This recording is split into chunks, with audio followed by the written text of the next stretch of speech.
Hi, I'm Jeremy Crosby. And I'm Nick Boucher. We're the hosts for the program that's all about your city, Talking Fitchburg. Every day, we pull together the news, events, and information you need to stay on top of what's happening in the city of Fitchburg. Find Talking Fitchburg on cable TV, Roku, Amazon Fire, Apple TV, and our live stream on the web. Plus, you can view all our headlines and stories on Facebook, YouTube, and our video on demand service. This is your city. Keep up with Talking Fitchburg and the issues that affect you and your neighbors. Want to know what's happening in your city? Get Notify Me messages from the City of Fitchburg. Visit fitchburgwi.gov on your computer or mobile device and select the big Notify Me button on the left. Enter your email and/or phone number, whichever is best for you to get notifications. Scroll down the list and select all the topics you're interested in to receive email or text messages about. You'll be notified every time one of your topics is updated. Sign up for Notify Me, one more way to keep up with your Fitchburg government.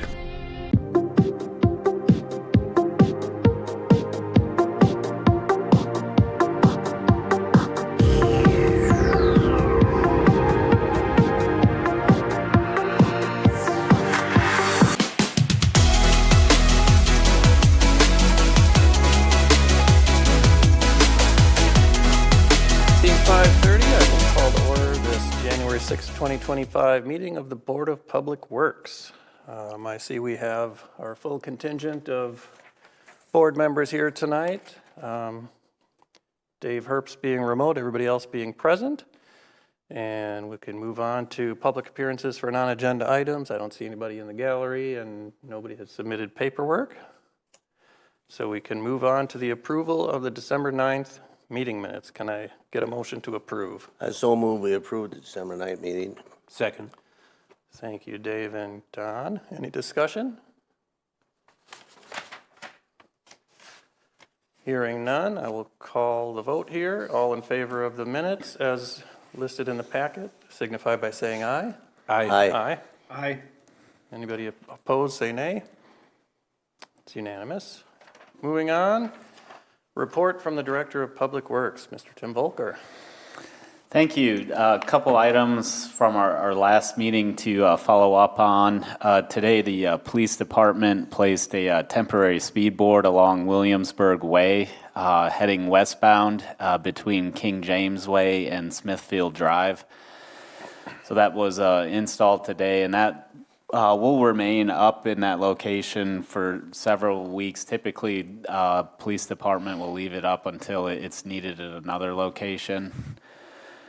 And then another follow-up item from our December 9th, 2024 meeting, just it was mentioned to me, I believe after the meeting, that McKee Farms Park, the open air shelter there closest to the bathroom, there were some squirrels that were kind of getting into a hole. Our Parks Department removed the squirrels successfully and were able to patch the hole, so we're kind of monitoring it to see if they come back.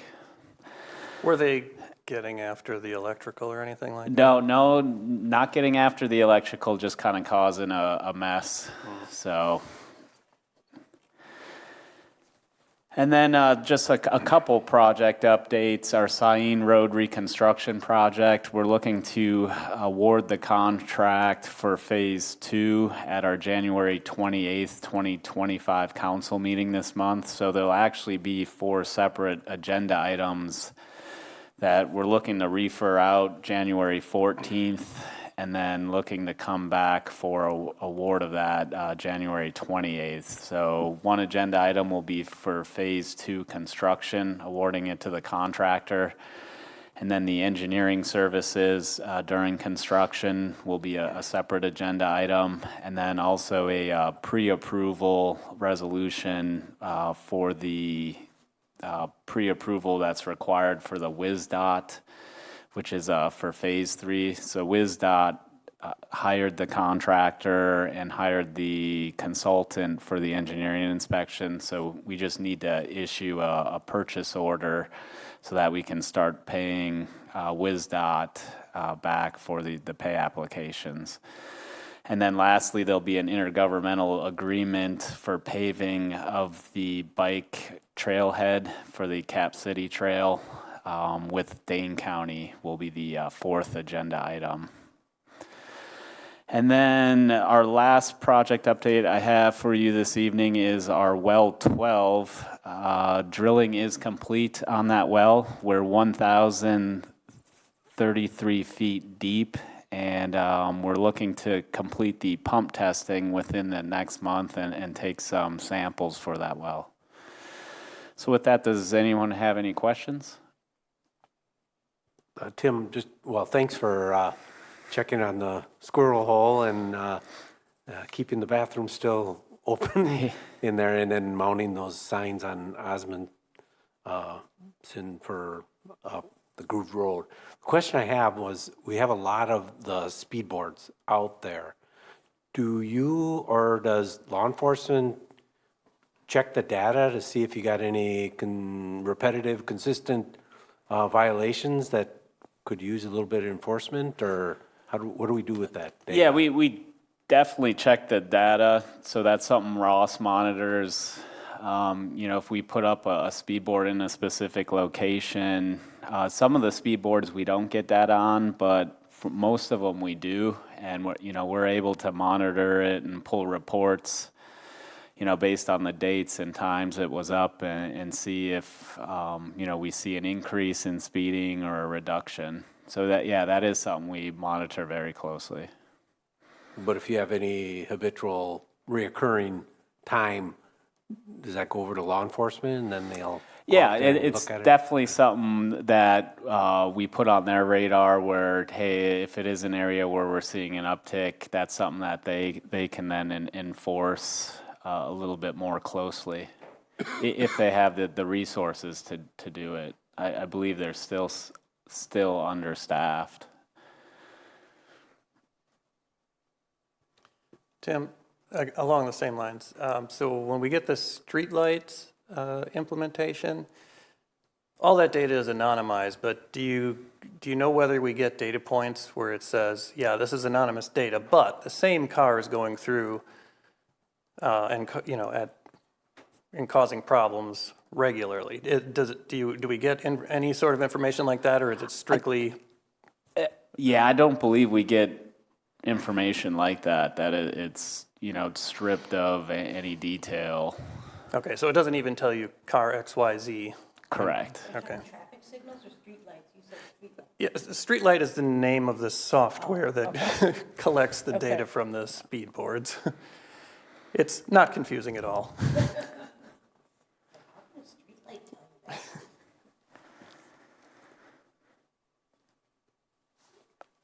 Any other questions? No, could I ask a question? Yeah. Tim, when is with the bidding for the Cyene, when's the planned construction is my first question, I guess. We'd look to start construction this spring, so as soon as the weather turns nice for us, we'd look to construct both Phase 2 and Phase 3, and then have that complete prior to winter in 2025. Okay, thank you. Thanks for the update on the well and getting the speed board out in Williamsburg. Just a comment for you, Tim, and the board.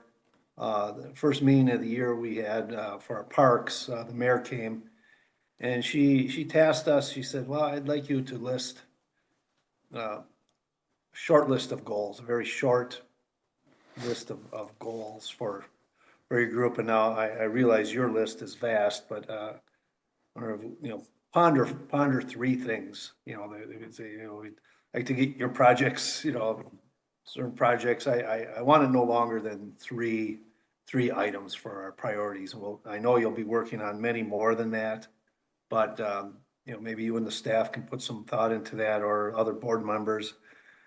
You might want to send Tim your thoughts, but the mayor would like us to have a short goal list for all the committees and the goal, things that we want to accomplish this year. So that's all I wanted to say.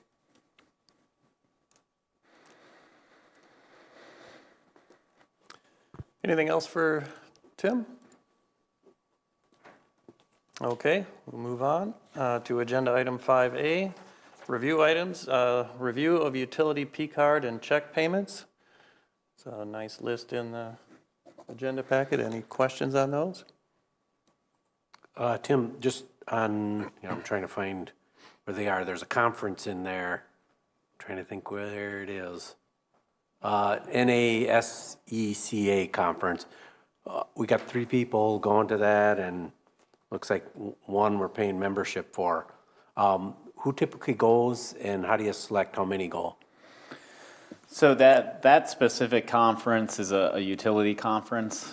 So typically, it depends on a lot of the times the staff gets their continuing education credits for their water license. They'll go to a conference like that. So it kind of, and they're depending on when the continuing education is due. Sometimes it may be some of the staff, or maybe the entire staff goes. Also depends on workload too. If it's hard for us to always send everybody at one time in case there's a water main break and everyone's up, in North Wisconsin for a conference or the Dells to come back for that. So it kind of dictates, typically it's, I would say 3 to 5 guys, we'll send. So you budget for 5 roughly every year, and then?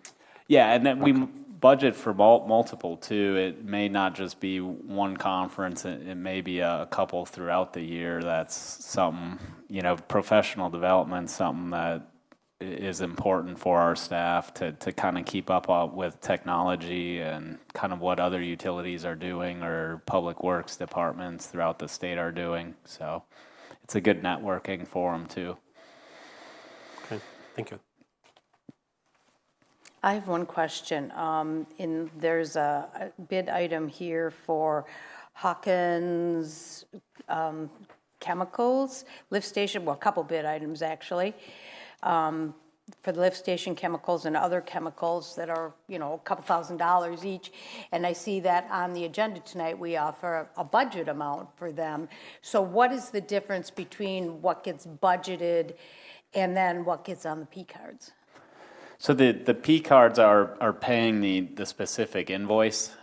So throughout the year we're purchasing chemicals. So at the beginning of the year we'll issue a purchase order just for the company. So there'll be a purchase order for Hawkins and then another purchase order for Martel. But then throughout the year we're purchasing those chemicals because as we're treating water, the chemical use is getting used. So as that chemical supply runs down, they'll come and deliver more chemical and transfer it to our bulk tanks at our wells. Then as we're making water, the chemical goes down, we'll have to have another delivery. So the P card hits that you're seeing are, when a delivery comes, we'll get invoiced for the purchase of those chemicals. So it's coming off the balance as Correct. to what we're authorizing. Okay, thank you.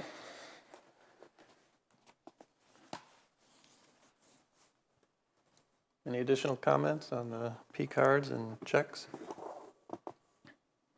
Okay, moving on. Agenda item 6A, I'll entertain a motion to approve resolution R22924, accepting the public sidewalk easements in the 4th edition to Terra Vesa. I'll move approval of resolution R229-24. Thank you, Kim. Second. Thanks, Don. Tim, want to walk us through this one? This was about 30 pages worth. Yes, I can walk you guys through this one. On May 14th, 2024, Fitchburg Lands, LLC, and the city of Fitchburg entered into a subdivision improvement agreement for the 4th edition to Terra Vesa. The subdivider was required in this agreement to install sidewalk per city specification adjacent to all lots within the plat. The sidewalk installed along Swalo Road and at the northeast corner of the intersection of Lacey Road with Romaine Road was not installed within the right-of-way. In order for these sidewalks to remain in its constructed locations, easements are needed for use and future maintenance of these sidewalks. And kind of what these easements are providing is an additional foot outside the right-of-way to be given to the city. There's 7 different easement agreements for that because the developer has already sold the lots. So there's 7 different property owners that need to sign off on this for the developer. And basically what the resolution is looking for council to accept the public sidewalk easements in the 4th edition of Terra Vesa. Then once these are accepted, we can move forward with accepting the subdivision improvement agreements for the 4th edition. How many of them does it involve? How many lots all total? So there's 7 different owners, but several lots. A couple of the easement documents had, I believe, 5 or 6 lots associated with it. So it may have been like a home builder had purchased several lots. So, you know, even though they own lots, say 388, 89, 90, 91, 92, there's just one document for all 4 of those. Yeah. Okay. How was this discovered and when was it discovered? So it's discovered once we get the as-built drawings from the developer and we're looking at that and reviewing it. And, you know, it's something that they pay for to stake out during construction. And the surveyor obviously had a shift or something that happened where it was 6 inches or whatnot outside the right-of-way. Was close, but not within it. So 2 options are, 1, rip it up and have them reinstall it, or 2, just give us an easement. So are the property owners aware of this? Are they expecting to get these easements? Yes, they are. The developer's working through all that. The city's not getting involved, but it's on the developer to provide the signed documents from the property owner prior to us accepting. And they'll also have to sell to people that they build a house for that they're going to have that easement on their property forever. Yes, yep, the easement document will be recorded. Okay, thank you. Dave Herbst. Tim, obviously this takes a fair amount of time, staff time to discover and resolve this. Are we able to bill them back for this? You know, this is their oversight. Yeah, I believe that our time on developments does get billed back to the developer. So, you know, as we're working through this, whatever engineers are working on it, code their timesheet back to the developer. Thank you. Tim, again, I took it as an error and omission. Did we get reimbursement for, they have to redo the plat, and the engineering firm, Burse, I don't know if I'm saying it right. Yeah, I'm not sure if it was part of the P card. We paid them $1,700 somewhere in the P card. Is that for this level of effort, or are we getting recompensated for them resurveying and doing the new plats and all that? Yeah, so the developer and Burse will have that agreement between them. That the city doesn't get involved in that. So the payment would be coming directly from the developer to Burse for that rework. So the P card purchase that we have for Burse wasn't this. Yeah, that would have been some other work that the city had done and requested from Burse. Okay, thank you. So Tim, you said the sidewalks are 6 inches off, but we're getting a 1 foot additional easement. Why the discrepancy? One, to make sure that we are getting sufficient easement to cover the sidewalk, and 2, you know, if we ever did have to rip up the sidewalk in the future or re-pour it, you know, the forms would, you know, we need a little bit of room there to work that we still have, you know, we're not up against the property line and encroaching into private property.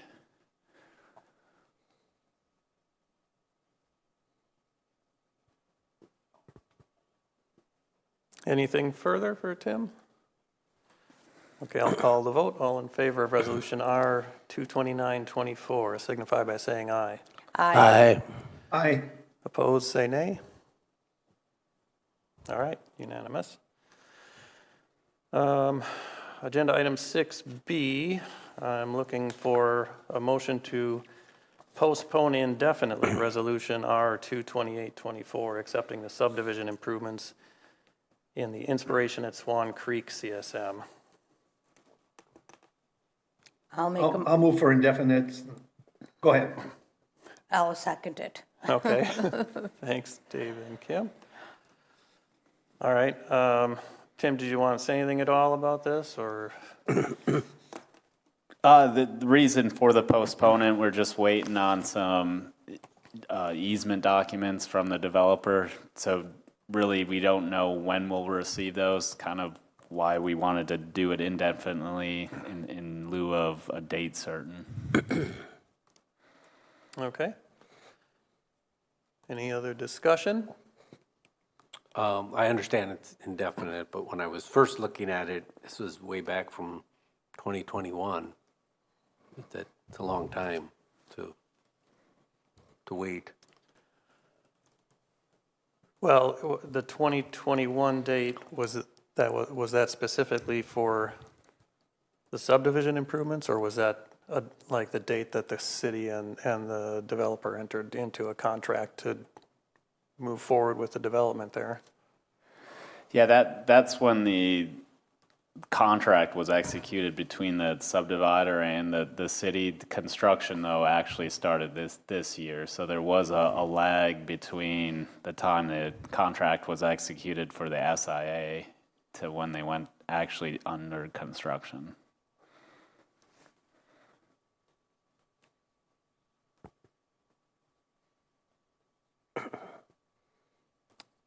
Anything else? All right, so I'll call the vote. All in favor of postponing indefinitely, signify by saying aye. Aye. Any opposed, say nay. Okay, moving on. 6C, I'm looking for a motion to approve Resolution R-10924, accepting subdivision improvements for Phase 2 in the Usona CSM. I recommend R-10924. I'll second it. Thanks, Don and Dave. Tim, this looks like maybe it's just the multi-use path. Correct. So back on October 12th, 2021, the subdivider and the city entered into an agreement for subdivision improvements in the Usonia CSM. On October 10th, 2023, the subdivider and the city entered into a First Amendment to the agreement for the subdivision and improvements in the Usonia CSM. And basically that amendment was splitting up the sidewalk into 3 phases. So the Public Works Department has inspected and conditionally approved these subdivision improvements required for Phase 2 of that sidewalk, which was from the driveway north to the roundabout in the CSM, as being called for in the condition by the contract and First Amendment.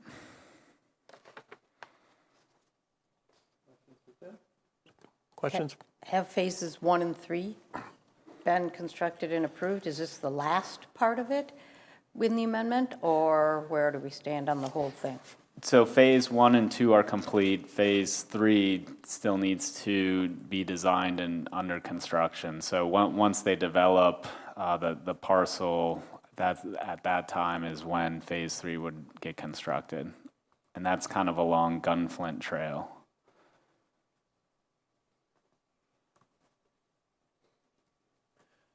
Tim, is there pavement marking for crossing to those trails? Yes, there are curb ramps crossing at the roundabout with pavement striping. Okay.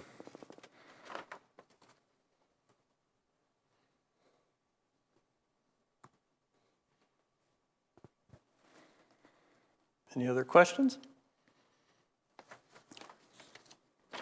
If not, I will go ahead and call the vote. All in favor of Resolution R-10924, signify by saying aye. Aye. Any opposed, Aye. say nay. Unanimous. Okay. Moving on to agenda item 6D, looking for a motion to approve resolution R 23224, the 2025 annual chemical purchase. I motion we approve R 23224. I'll second it. Okay. So, Tim, which one are we talking about here? So the first resolution for the 2025 annual chemical purchase is from a company called Martell Water Treatment Incorporated. The city, or the Fitchburg Water Utility, has been purchasing chemicals for water treatment for several years. Chemical treatment of the city's water system is required to ensure safe drinking water. We're looking for authorization from council to purchase the chemicals from Martell. The specific chemical that we purchase from them is phosphates. And we're looking for authorization in an amount not to exceed $25,000 for the purpose of water treatment as outlined in the pre-approval. One thing I did want to note, the pre-approval looks to have an error in it where it's stating we're purchasing chlorine and fluoride as under the rationale for purchase. So as I mentioned with Martell, the only chemical we purchase from them is phosphates to treat at wells 4, 10, and 11. Dave?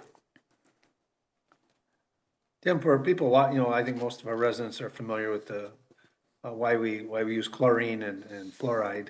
Can you expound on why, what the phosphates do at those wells? Yes, for the phosphate, it's used as a sequestrant.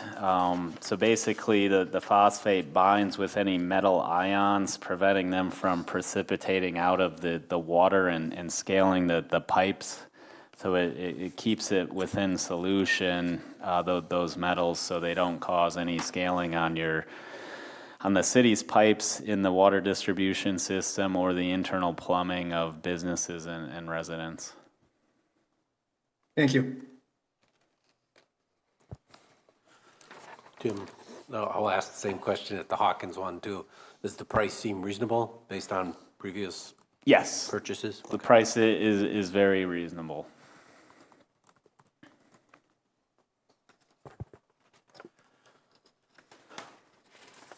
Tim, do you know, do municipalities ever add trace amounts of lithium to the water? I've read recently that studies have shown, reduced rates of suicide, depression, violent crime, dementia, and Alzheimer's. Is that something that you've ever heard of? I have never heard of. Would be interested in reading on that. I think. Me too. Yeah. There were some municipalities where there was just additional lithium in the water, and I think maybe they did it before and after for when they removed it, potentially. Caught my eye. Thought I would ask. Well, it's interesting, you mentioned that, the history of fluoride in our water. It was discovered in kind of from Colorado Springs. They had naturally a lot of fluoride in their water, but it was a very high level when their teeth were mostly yellow or mostly brown. But there was very little tooth decay, and that's kind of where the study first got started. So you may be onto something. I've actually read where communities are not putting fluoride in water anymore or reduced amounts. That it's something fairly new, but that they're doing some experimentation on that. So it's just something to keep our eye on. Yeah, you bring a very good point, Kim. I have a very strong opinion on it. My wife is a dental hygienist, but there certainly could be some things coming forth from the federal government on that. So just everyone keep that in the forefront. At some point we may need to send out some information or have a public hearing. It's hard to say what the future is, but I think we should be prepared for that discussion. I'm a very strong advocate of fluoride in the water, though.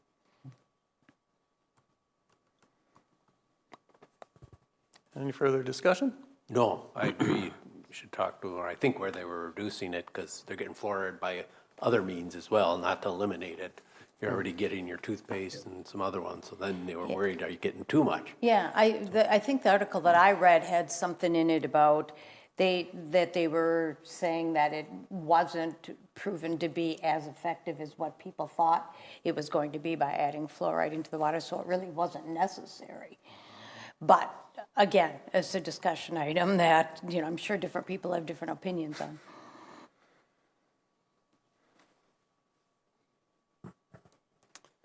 Anything else? I will go ahead and call the vote. All in favor of Resolution R 232-24, signify by saying aye. Aye. Aye. All opposed, say nay. Unanimous once again.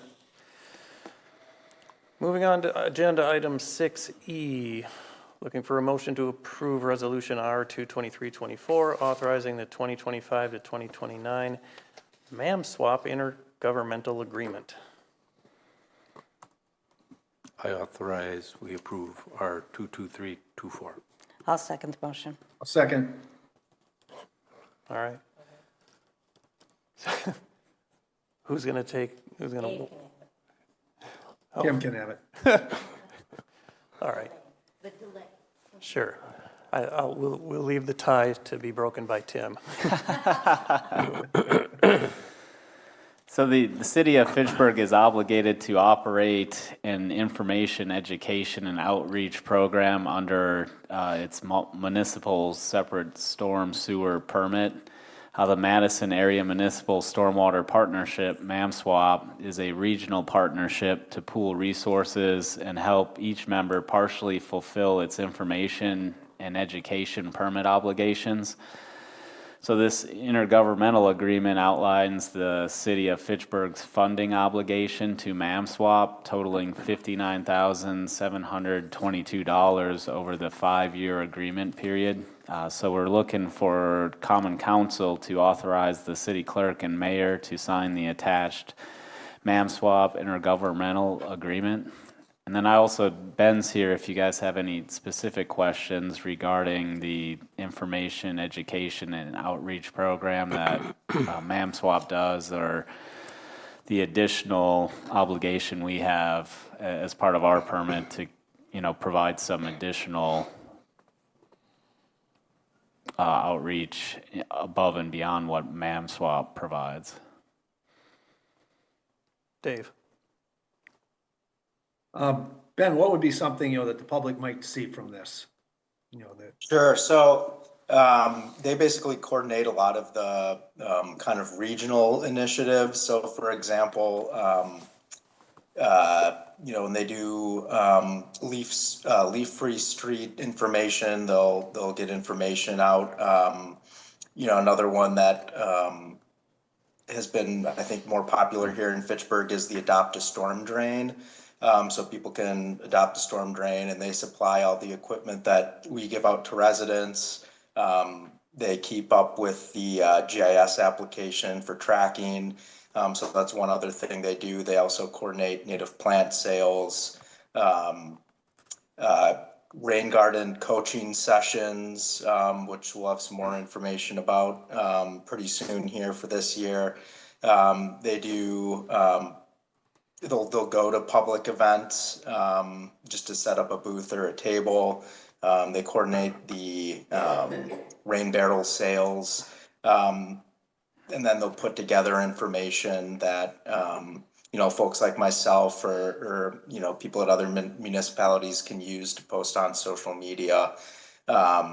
So it's a lot of that kind of stuff. Again, so the city still does have some obligations as far as, what's required in the MS4 permit for public outreach and education. So, for example, the city does an annual waterway cleanup each year. That's one thing that counts for, a public outreach event. But by basically working with MAMSWAP, they're able to fill most of the public outreach and education requirements that are outlined in the permit. So all those things that I mentioned are basically activities that are used to fulfill permit requirements. Thank you. I appreciate that explanation. I would tell you, I'm very proud of our stormwater utility. Dave Wilbur and I, maybe Kim, we're on the board when we first formed it, and I think we do things right. In spite of, a very knowledgeable person that comes before our board meetings quite often, I think we are doing things. I think we are doing things right. I'm not discounting what he says. But I think we are running a good stormwater utility, and I would like to see kind of that promoted. I guess that's all. I'll shut up now. Sure, absolutely. Thank you.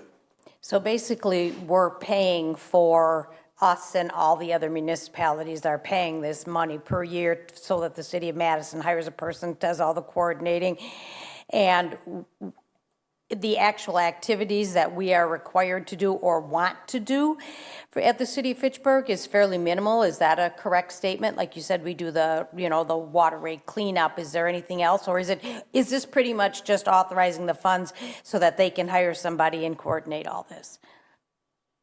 Yeah, so you pretty much got it. I'll just, one small correction. It's all through Dane County Land and Water Resources. So I don't think there's a MAM swap community that has opted out. I mean, I think you certainly could. You could say, hey, we don't want help. We're going to do this all on our own. But, for the work that they do, I think everyone feels that it's a good value for their community to meet their permit requirements through funding this stormwater outreach coordinator position through Dane County Land and Water. And there's some other permit requirements in addition to, our annual waterway cleanup. For example, when we bring the annual MS4 report to public meetings and get that approved to submit, that's another kind of opportunity for people in the public to, share thoughts and comments in kind of that formal mode of a meeting, a government meeting. So that's another, permit requirement that the city fulfills. But by and large, it is the position funded by, this MAM swap contribution that does the bulk of the work to meet the permit requirements for not just Fitchburg, but all the other MAM swap communities that participate in this. One thing I just want to note too, the city has been utilizing these services since May 2009. So it's been a while that, we have been part of MAM swap and taking advantage of it. My first question was kind of where Dave was at with it. I'm not seeing what we get back. So outside of, I understand permit requirements, you have to have public outreach, but it looks like we're just hiring a body over at Dane County to maybe put stuff out on a website and stuff. I'm not sure how they're helping us get grants, or it sounded like if our residents want a rain barrel, they could call this person up and get one as part of it. Or am I missing something more tangible that the average citizen in Fitchburg could say, oh, now I know what we get. We're just not paying for a body to put stuff out on a website because it's required. Sure. Yeah. So, I mean, as far as grant writing, that isn't part of the position. But I think the Adopt a Storm Drain is one kind of a good example. There's quite a few people in the community that have participated in that, and also the rain barrel sales and stuff. So maybe that's more of a reflection on myself needing to do a little bit better job at getting some of those, promoting some of those sales that go on, and the other work if maybe people aren't aware of it.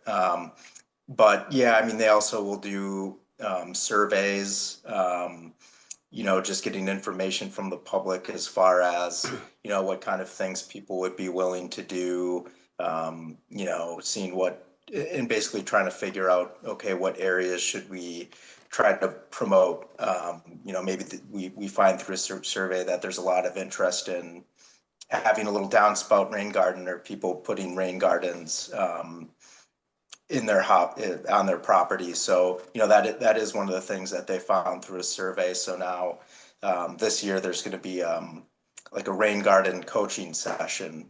So people, once the registration comes out, will be able to sign up to work with this individual and some other volunteers to basically figure out where to put a rain garden on their property, how to size it, and make sure it's functional, get the right vegetation in there. So I think there are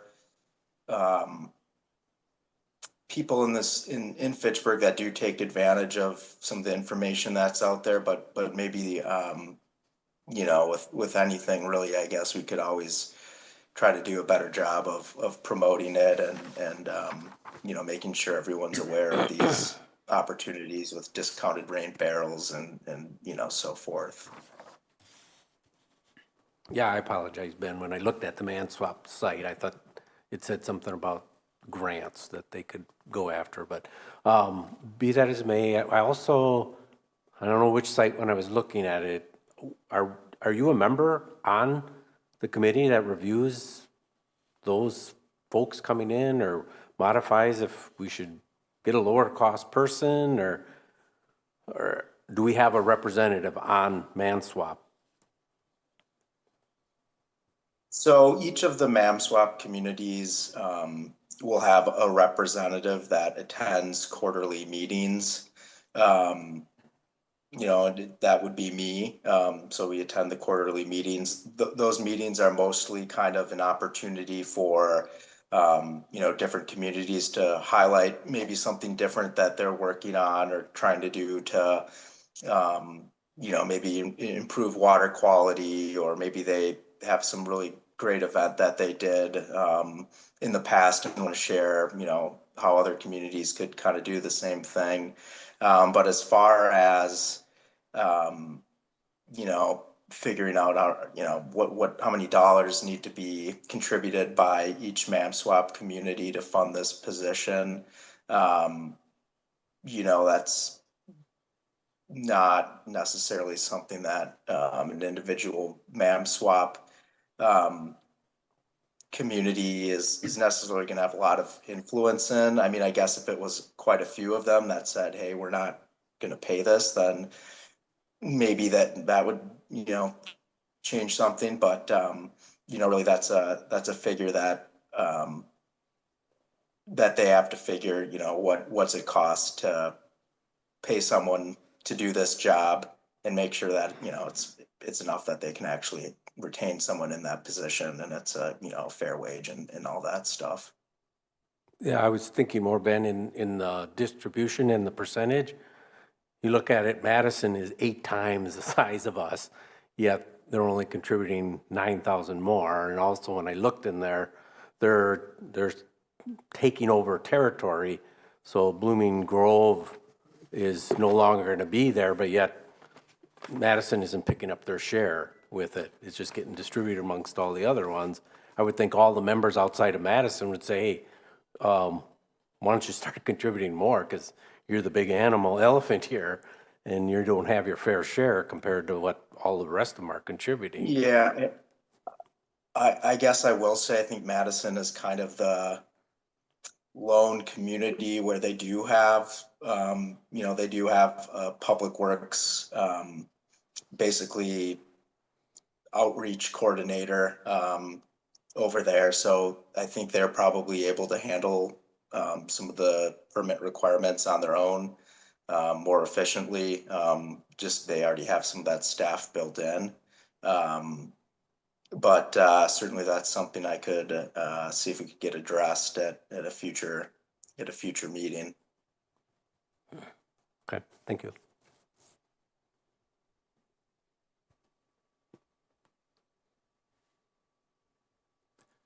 Anything else for Ben?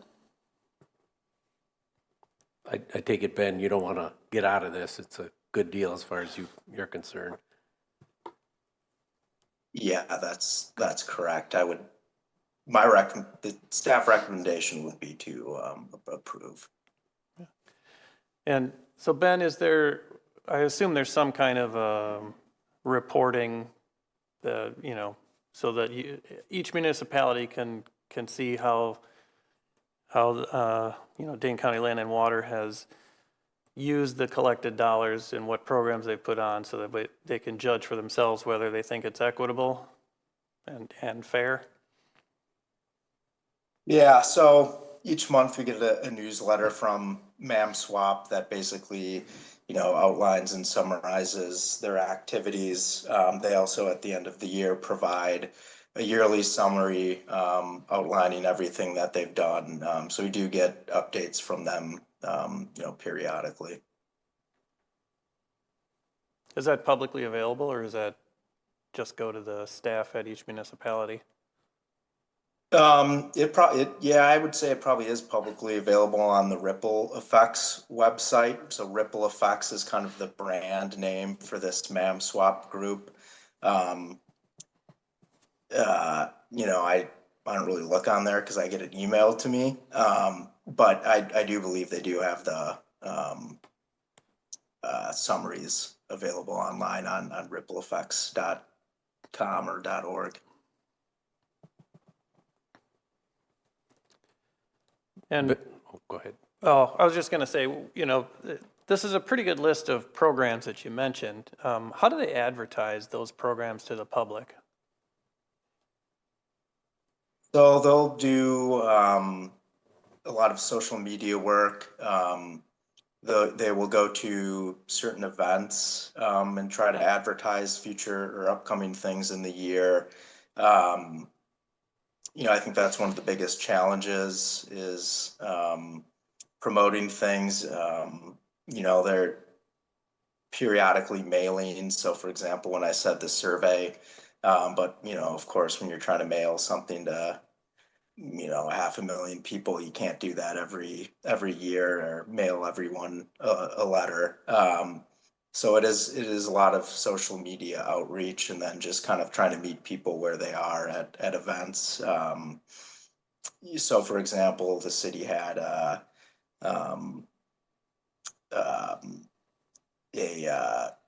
conference that was hosted at the community center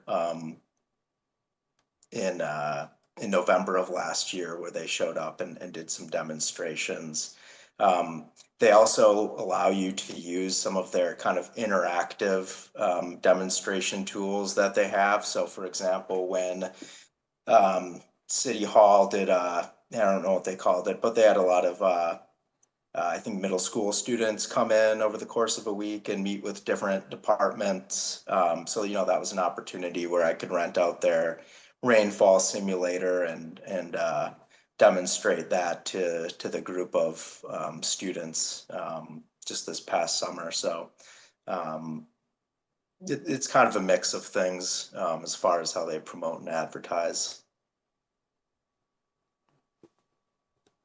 Ben, one final question. I hate to pummel you with more questions, but is this MAM swap unique for MS4 permitting in the state of Wisconsin, or is there Eau Claire swap, La Crosse swap, Green Bay swap, Milwaukee swaps? Yeah, so in these kind of denser areas, Milwaukee is a great example because they do have a stormwater permit group. So yeah, in kind of the bigger metro areas, there are these groups of permittees that kind of collectively work to reach the same goal. I mean, we're all in the same watershed, largely, draining to Yahara. So it makes a lot of sense to pool resources when you have those situations. But there's of course many other communities where they might be the only MS4 permitted community in that geographical area. So it's just kind of on them to meet certain requirements, and their permit requirements may vary from what's outlined in the MAM swap group's permit document.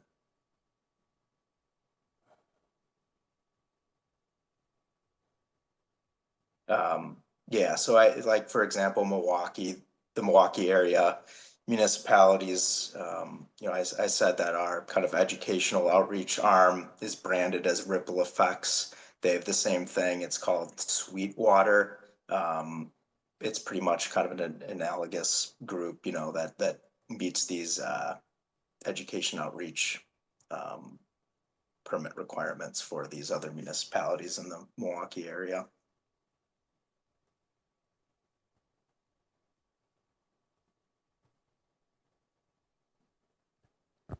All right. I guess if there's nothing else, I'll go ahead and call the vote. All in favor of resolution R22324 signify by saying aye. Aye. Aye. Any opposed, say nay. It is again unanimous. Moving on to agenda item 6F. Looking for a motion to approve resolution R23324, the 2025 annual chemical purchase. I'll move to approve resolution R233-24. Second. Okay. So Tim, you want to walk us through this one? Yes, so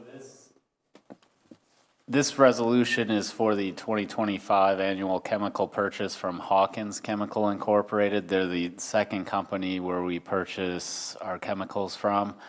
So the Fitchburg Water Utility has been purchasing chemicals for water treatment for several years. Chlorine is added to the city's water system to ensure safe drinking water, and fluoride is added to prevent tooth decay.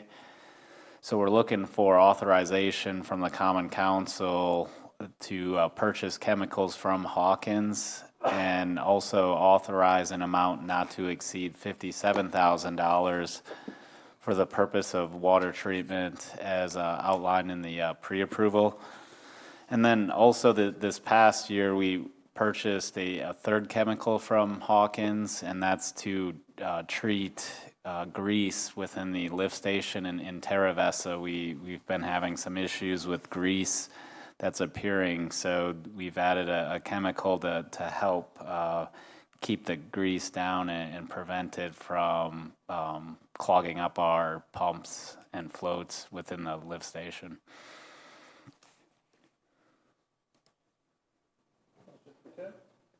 Yeah, Tim, same question as the other one. Reasonable price based on previous years? Yes. Okay. And then, I don't know if I have it right on cleaning. Are there other options we could look into instead of chlorine, UV or whatever, that it'd be worth exploring in the future? I don't know if it would be cost effective. The chlorine's very cost effective. UV would require some improvements be made for treatment. I'm not quite sure if the city has looked in it. I'm sure at one point they did, but it was determined that chlorine's the most cost effective. Okay, thank you. Tim, so we've got a lift station in Terra Vesa, but if I'm remembering correctly, there's also a lift station maybe in Southdale, in the town of Madison, that we Correct. picked up. And that's, we have a intergovernmental agreement with the city of Madison to cost share on that. So we do have, that's the second lift station within the city.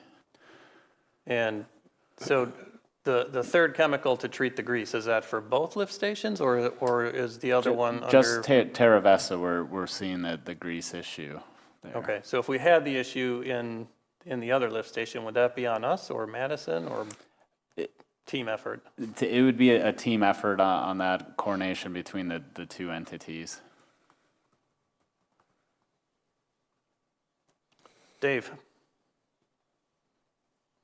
Tim, is the grease, I'm sorry I asked this, but is the grease issue, we don't have a lot of restaurants in the Terra Vesa, a lot of times, you think it might come from a restaurant that isn't maintaining their grease traps. Do you have any sense where it's, I assume it's coming from homes?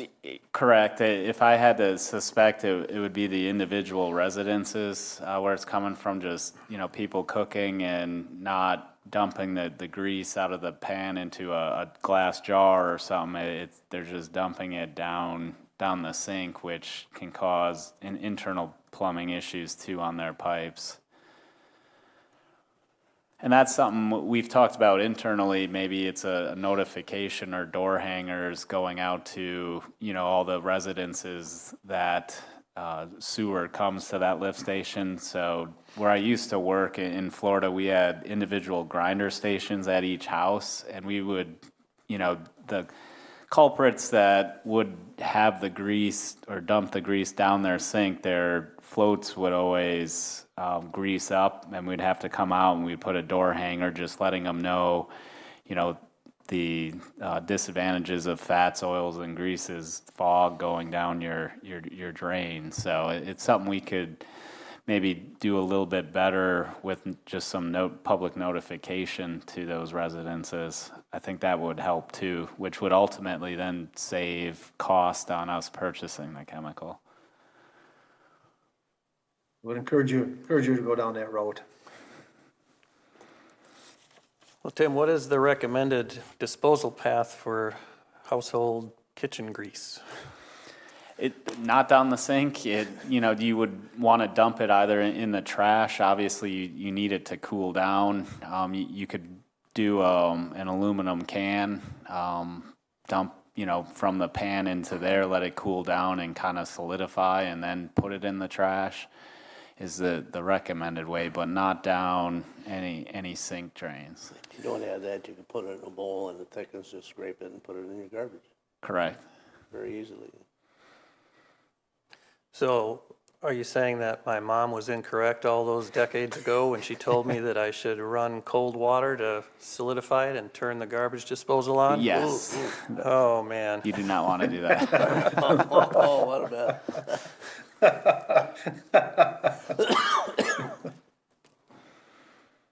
Too bad MAMs can't get the information out for us.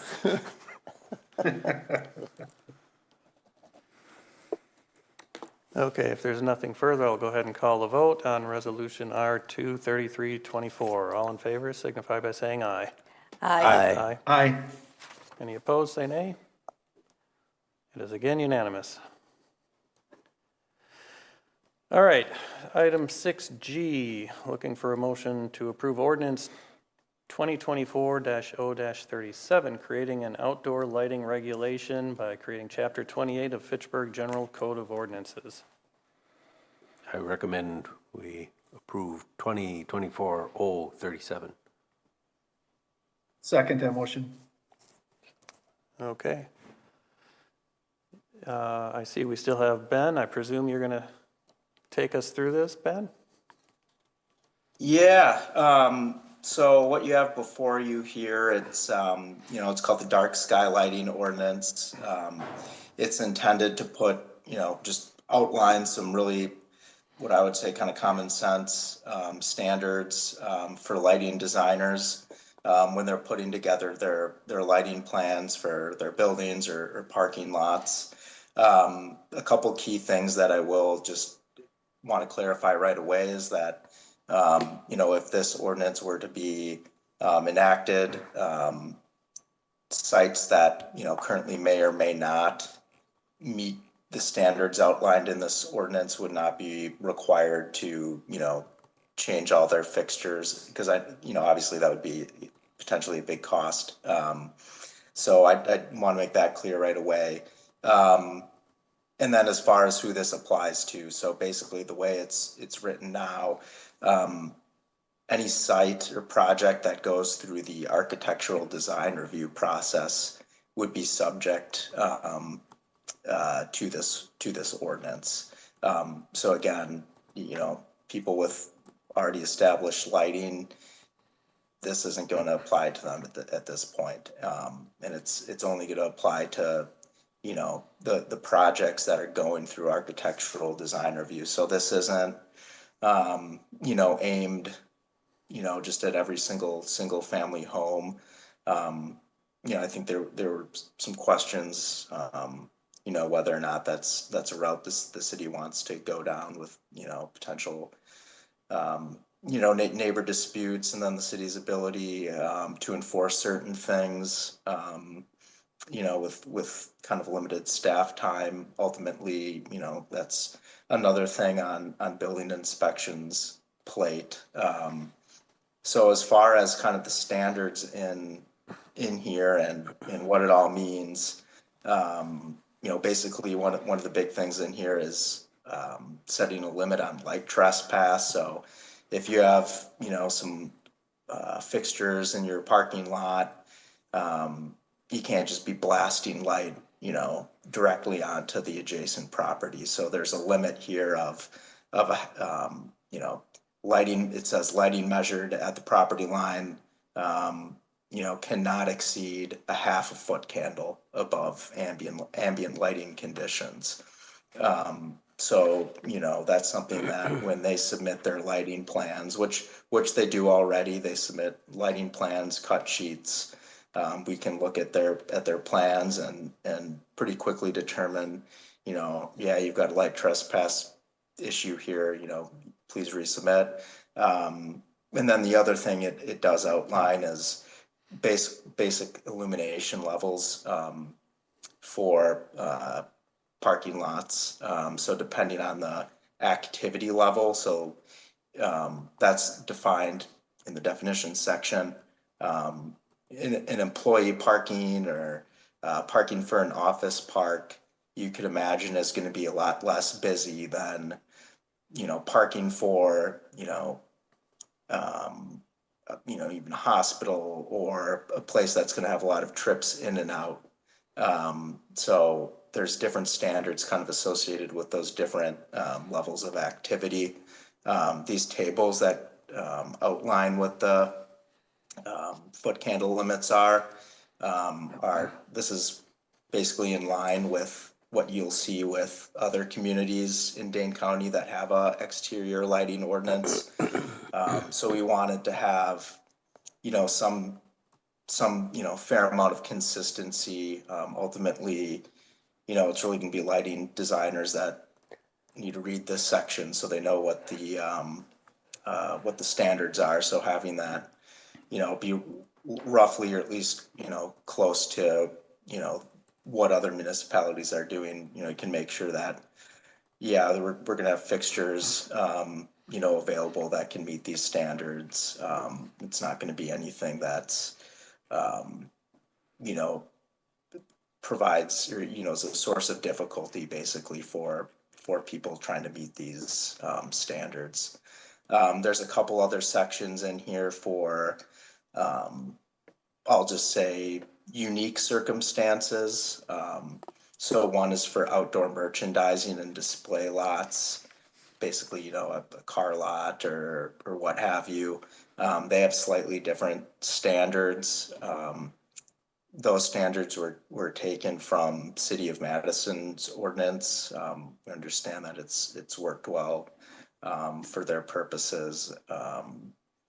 So that's one thing that's a little special. And then the special permits is kind of where you get into these instances. For example, a sports field, that's not just a street light that they're going to have. They're going to have the big overhead lighting like you'd see at McKee or McGaw Park playing fields.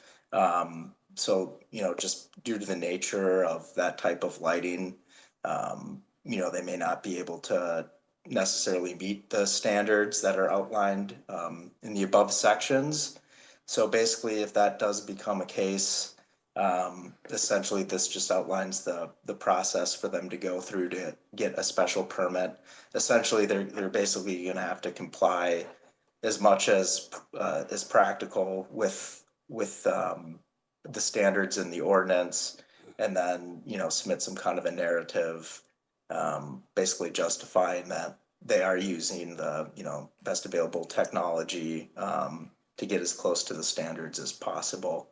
That's kind of a similar thing in the stormwater world too, where maybe there's a site where it's just not feasible due to topography or some other condition to meet certain standards in the ordinance, so they can get a maximum extent practicable exemption. And in that case, it's the same deal. They have to show and essentially prove that they are doing the maximum that they can on that site for those specific conditions.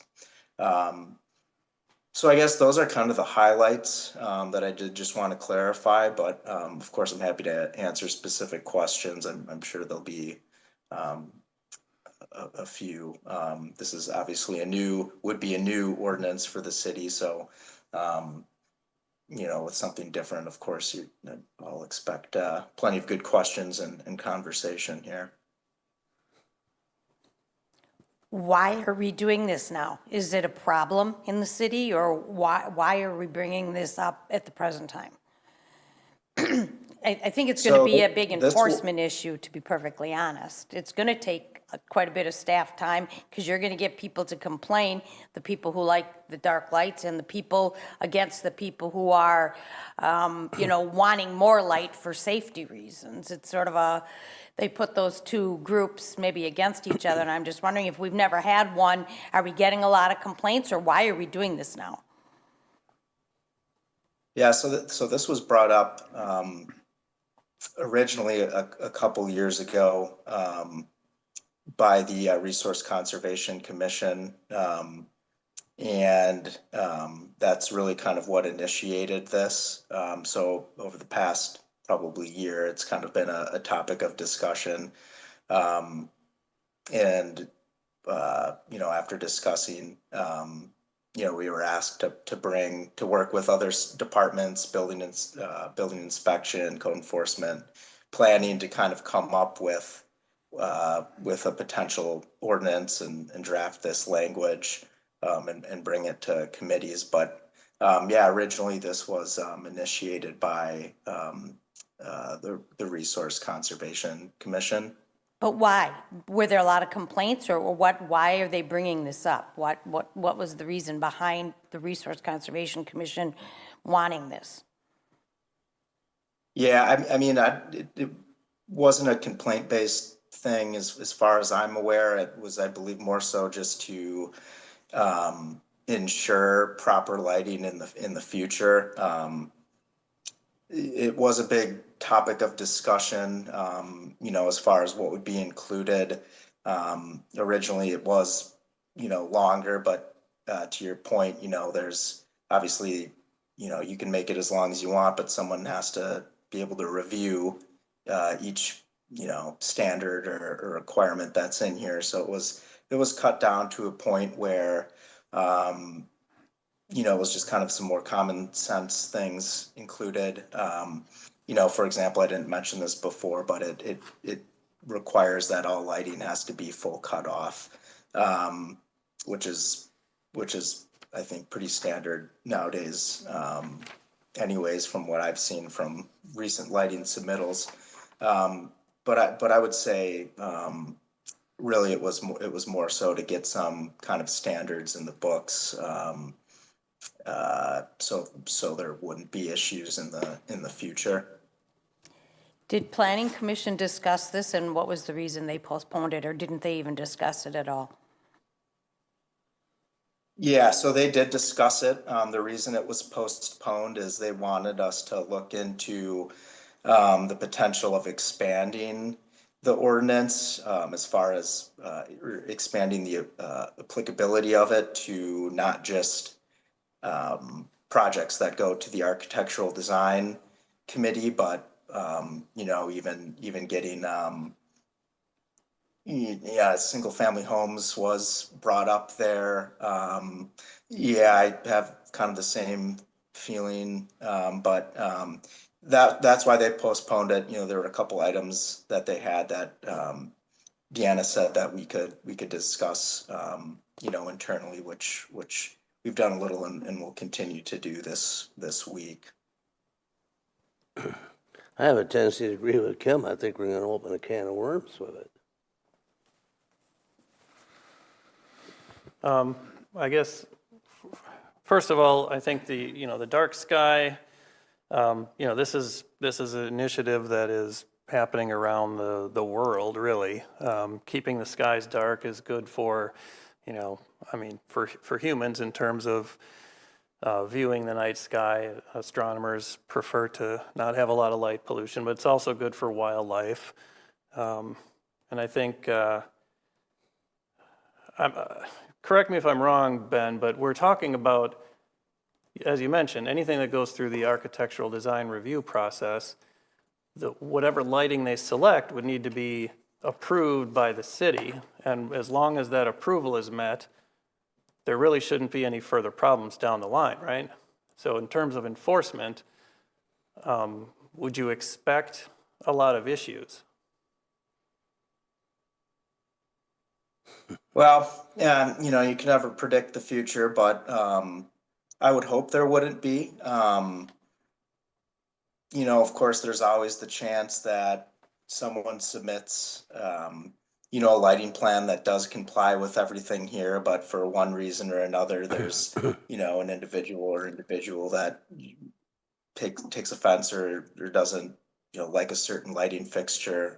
So, you know, that's always a possibility, I guess, whether or not there's a lighting ordinance or there isn't one.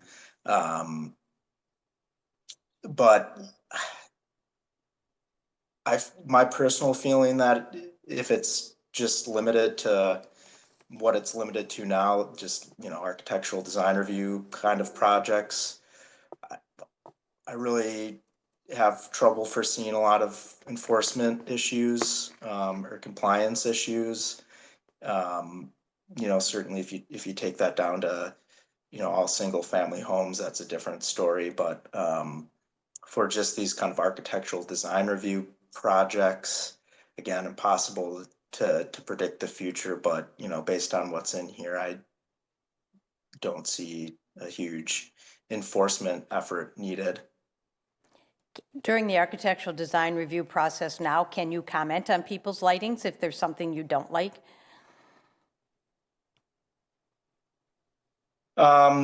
Sure. I mean, I think we, you know, could comment on certain things and see if they're willing to make a change. But, you know, I don't know that there'd be any teeth to it or authority to require something different. Has there been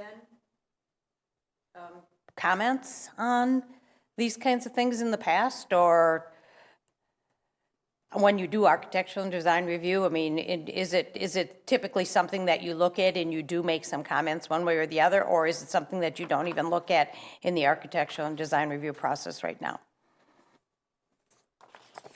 So currently, any kind of lighting review is done by planning staff.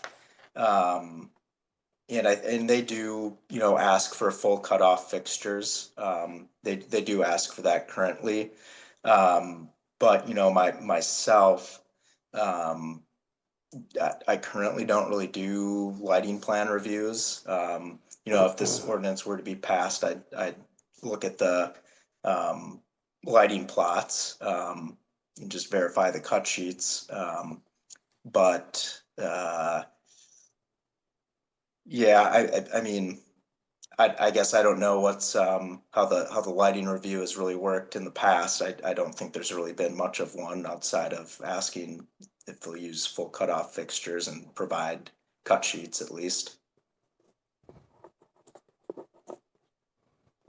Ben, does this ordinance affect street lighting and outdoor advertising lighting? That's a great question. So street lighting is listed as a type of lighting that would be specifically exempt from this ordinance. It says right-of-way lighting, including public street lights, would be exempt from this ordinance. And you know, with that, of course, I think you know, people would want to see the full cutoff lights, you know, where feasible. But you know, there may be some other, you know, general safety things where we wanted, you know, street lights really to be designed for what's needed, you know, by someone that, you know, is an expert in that. And outdoor advertising, there's a different ordinance we have for those. Dave, I see you've had your hand up. Okay. I just wanted to Kim, back to your question, where did some of this come from? Recall a while ago, we had some streetlight design, I think it was in Terra Vesa, and the lights and what was ordered, apparently they weren't dark sky compliant. And it came before council, and Alder Allen, was quite adamant that any street light had to be dark sky compliant. And I think everything has flowed from there. And like Ben was saying, well, you might not want that, street lighting, a safety is a safety issue. And I'm concerned about the reach of this. I don't trust the people on committees and planning, even though I am on one. Next thing it's gonna be they're telling you what you can do on your house, or how bright your Christmas lights can be. And I just a natural, I'm a little bit of a Ron Swanson from Parks and Rec. I'm a little distrustful. I agree. Ben, how about newer technology? It's been a few years, but I had a couple park and ride lots where we had programmable dimmable lights so that we could dim it if we started getting a lot of neighbor complaints, but yet we were able to increase the lighting if we started having a safety problem. Do we have that in here at all? So dimmable lighting is not addressed in here with the current language. But yes, that is certainly a common thing for even parking lots, or more so I think office complexes where they don't necessarily need all the light if there's no one around there. But the language currently does not address anything as far as dimmable lights. I think that would be left to the decision of the property owner with this language. And that's too bad, because I think you ought to include it in here, because then you have that to your discretion if you're getting complaints it's not dark enough or it is. One final question on this. Maybe it's part of the exemption clause, or maybe it's supplemental. What happens if law enforcement starts seeing a safety problem in a certain residential area or parking area? Do they have the ability to get a variance and get it increased? Well, so if it was, I guess, a parking lot where this lighting ordinance applied, so maybe a big multifamily building, I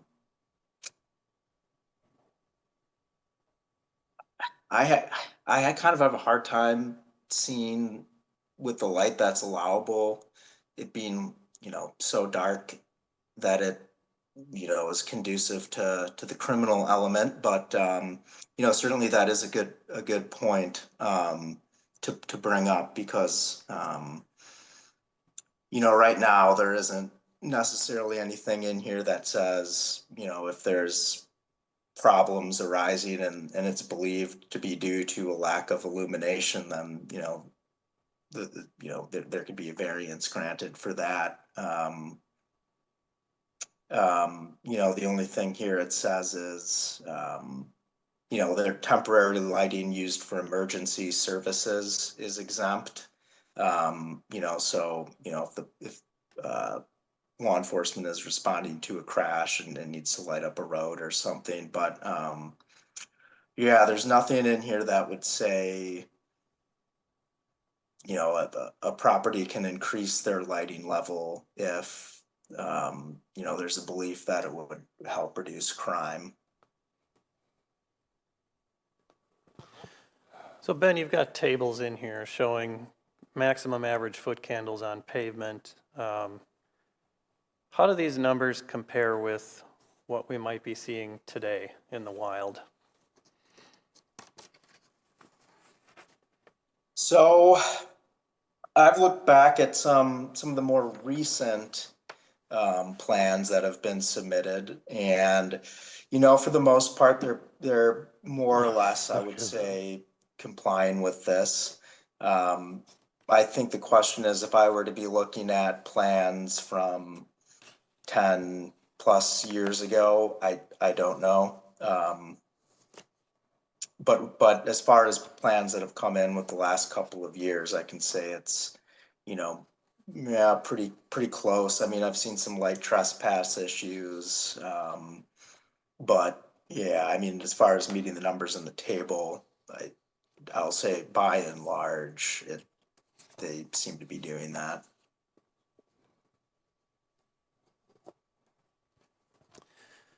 I guess I had another question here. Was this ordinance, the way it was drafted, was this informed at all by analyzing any like nighttime aerial photography to see where the problems are and which lighting needed to be controlled?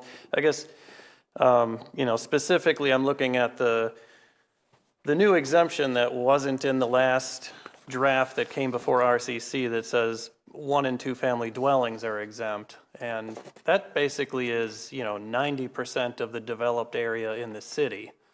Are we going to do anything at all with single family homes? Are we at least recommending that, outdoor lighting conform to any sort of specifications? So the single family and 1 and 2 dwellings, like it says in here, that's kind of the area where I would say multiple staff members had some concerns of that creating a problem, or just frankly not really being able to enforce it. That was something that was discussed back and forth quite a bit, but that was the general consensus with building and planning. I think was some real concerns with A, their ability to enforce it, and B, I guess stirring up opening a can of worms, if you will. Well, I guess that's why I was asking about aerial photography.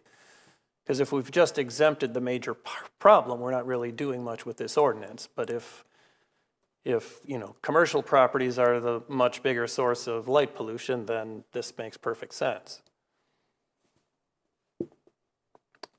Yeah, I mean, I haven't analyzed any kind of nighttime photography, but I'll say just driving around at night, typically it's going to be those commercial, industrial, denser urban areas that have the higher lighting levels than just your typical kind of single family neighborhood. Sure, so maybe someone has a spotlight up at a flag in their yard and it's really bright, but for the most part, I just anecdotally walking, driving, biking in neighborhoods at night, it doesn't seem to be, to me at least, that the majority of the light pollution is coming from single and 2 family dwellings. It seems most of their lighting is more kind of holiday lighting or maybe some minor accent lighting, more so than large fixtures to light up a parking lot or something like that. So porch lights, lights along the side of a garage door or something. Will we make any recommendations to the builders? I would have to talk with building inspection about that to see if that's something they would do.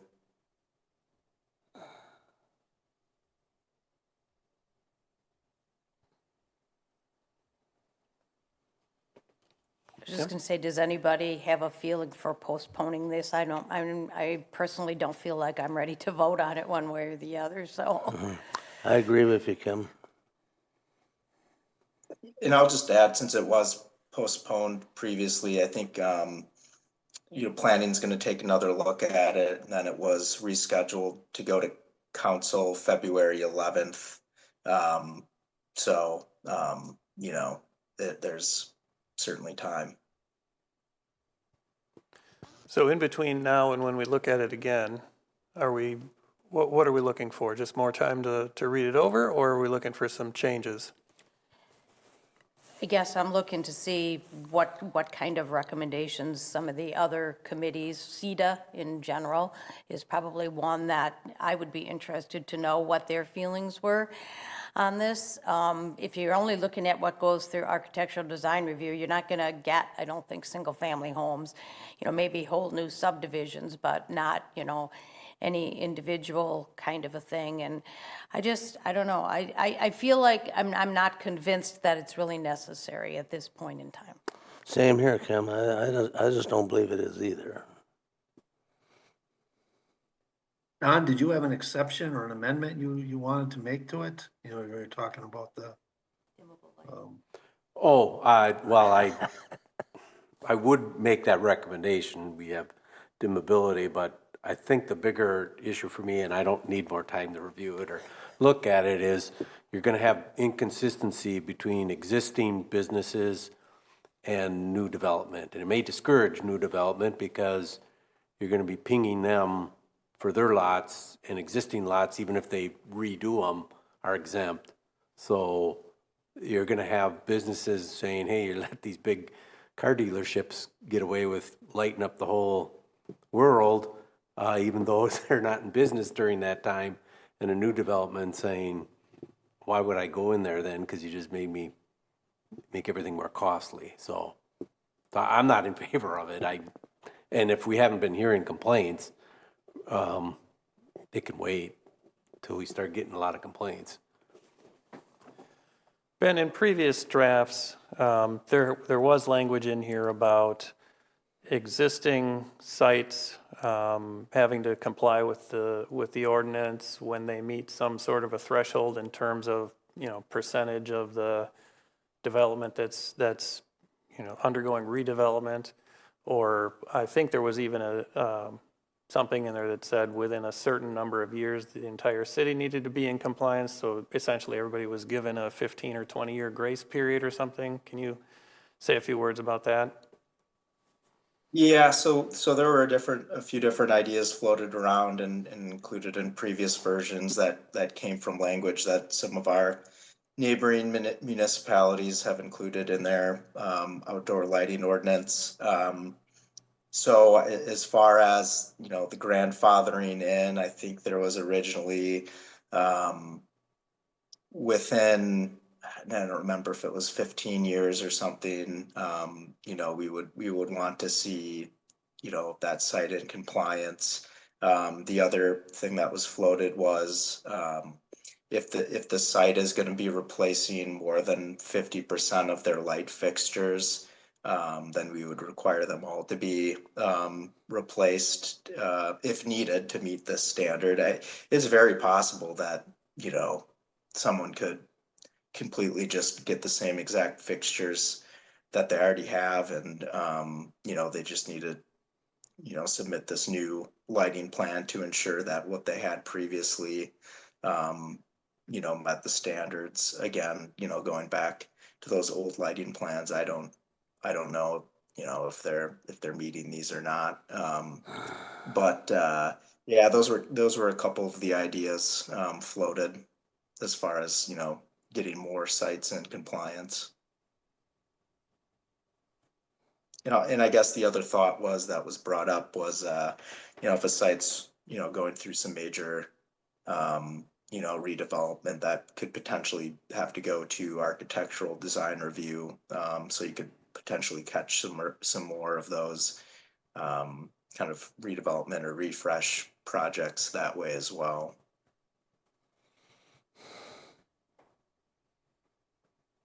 Ben, to give it a fair shake, I would recommend you have dimmability. I'd put a clause in there for safety. Both law enforcement or city makes a determination that they have a potential safety. I hate to wait for a big number to show up before we would act on it, but you give the prerogative to those two groups to do it.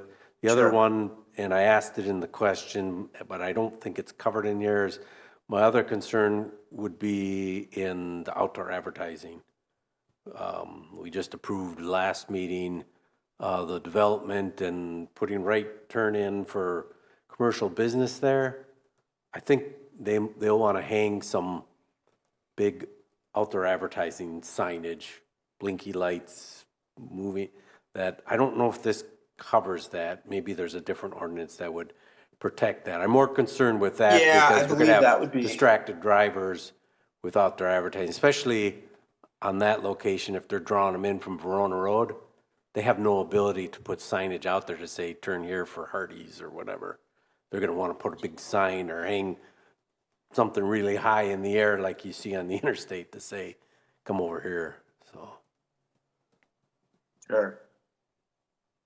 Yeah, I think that would, you know, currently be addressed through the zoning. They have their signage ordinance.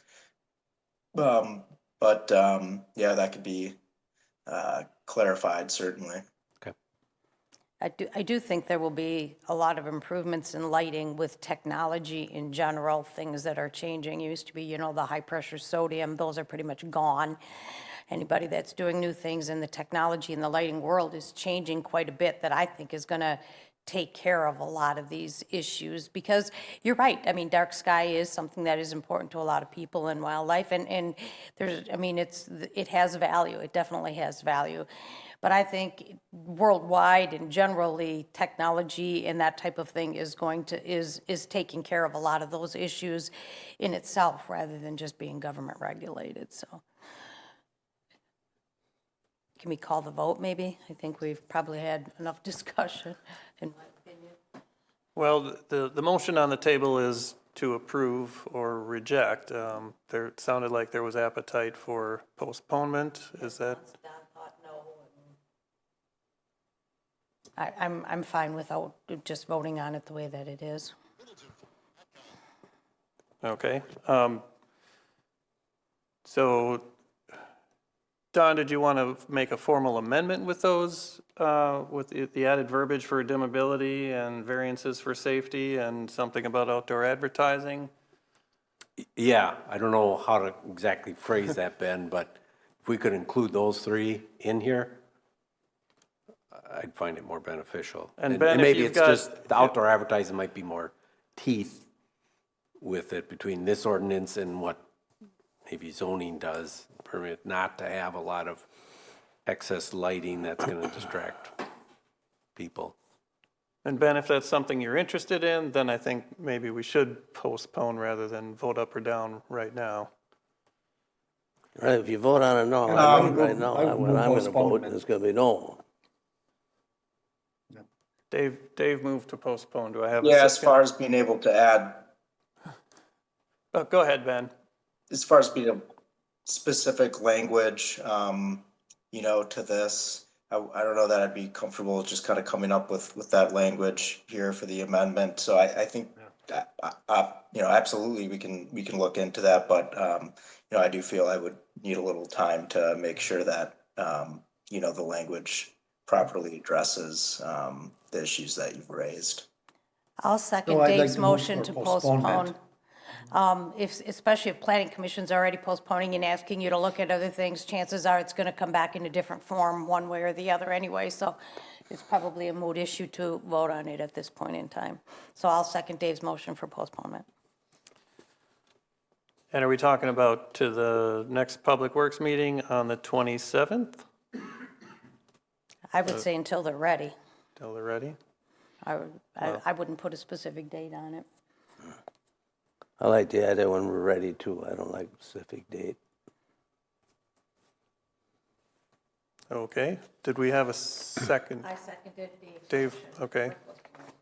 Okay, all in favor of postponement, say aye. Aye. Aye. Aye. All opposed, say nay. It is postponed indefinitely, I guess. Thank you, Ben. Thank you, everyone.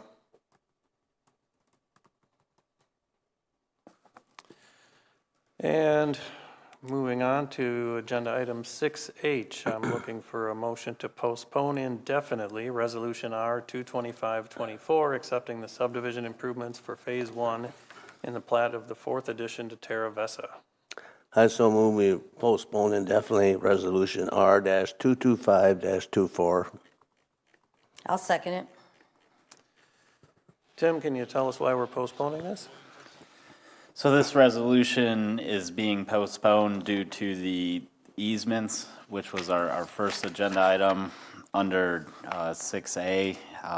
So until we have the signed easements from those 7 property owners, we're unable to accept the subdivision improvements until we receive those documents and record them. Any discussion? Okay, all in favor of postponing Resolution R 22524 indefinitely, signify by saying aye. Aye. Aye. Any Aye. opposed? None opposed. And moving on to announcements, so our next Board of Public Works meeting would normally be Monday the 20th, but that's Martin Luther King Jr. Day, when City Hall is closed that day, so we are pushed back 1 week to Monday, January 27th. I am not available on Monday, January 27th. Okay, I'll be here. Bill, I'll be calling in from out of town. I'll be in Florida, but I can call in. I'll be out of town, I won't be here. okay. Well, I guess 3 of us still make a quorum. All right, and if you feel so inclined to call in, I'm not able to call in. I'll be in a car driving. no, your wife will be driving.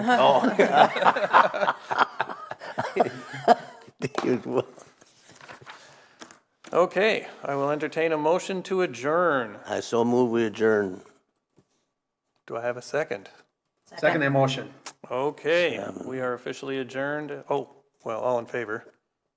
Aye. Aye. Okay, unanimous. We are officially adjourned at 7:05 PM.